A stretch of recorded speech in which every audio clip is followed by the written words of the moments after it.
Yes, ready, start.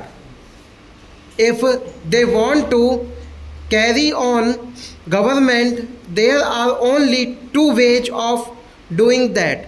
One is the path laid down by Mahatma Gandhi, that is the establishment of Ramraj, in which there is complete peace and freedom from crime and coercion of any kind.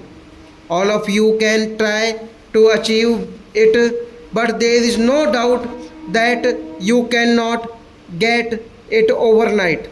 The alternative to this method is a firm government backed by a strong army, strong navy, strong air force, and strong police, but ultimately governed by the will of the people.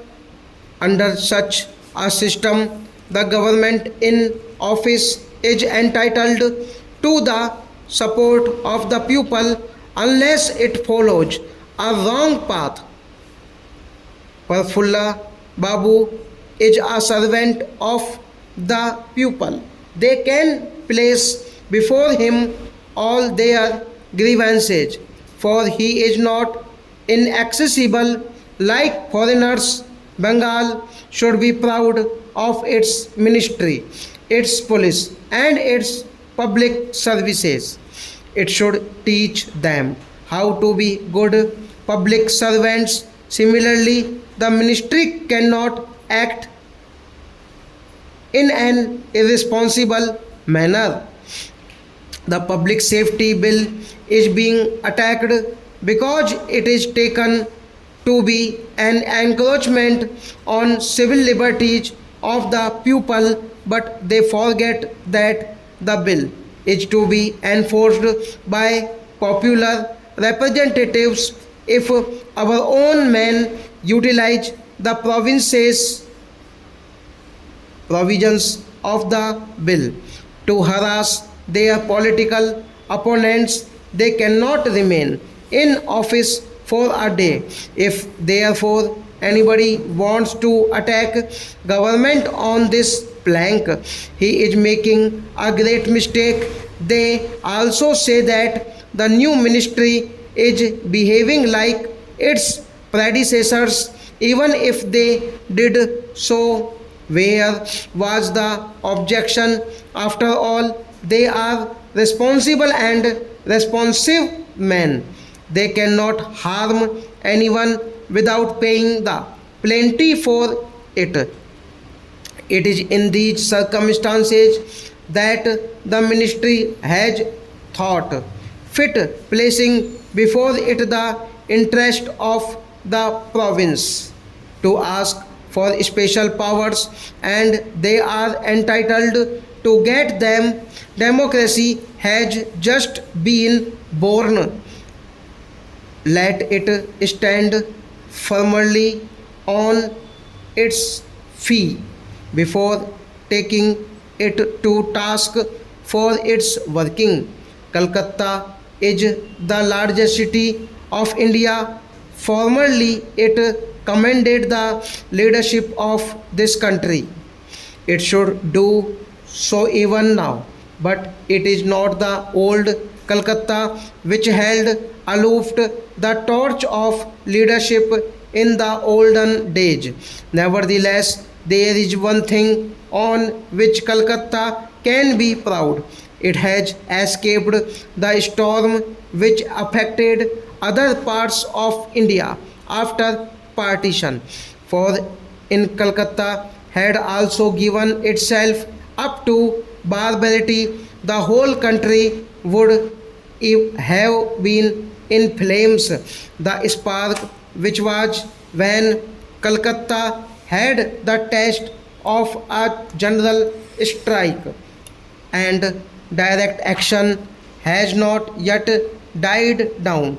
We are not out of the wood. We have to take out Hindus and Sikhs from Sindh, for despite all assurances of protection, they cannot remain there for a day. Those assurances are empty words. Every day knows that from a peon right up to the governor. There is not a Hindu or Sikh in the services. Authorities in Pakistan wish to compel people to say. The present situation is thus fraught with difficulties.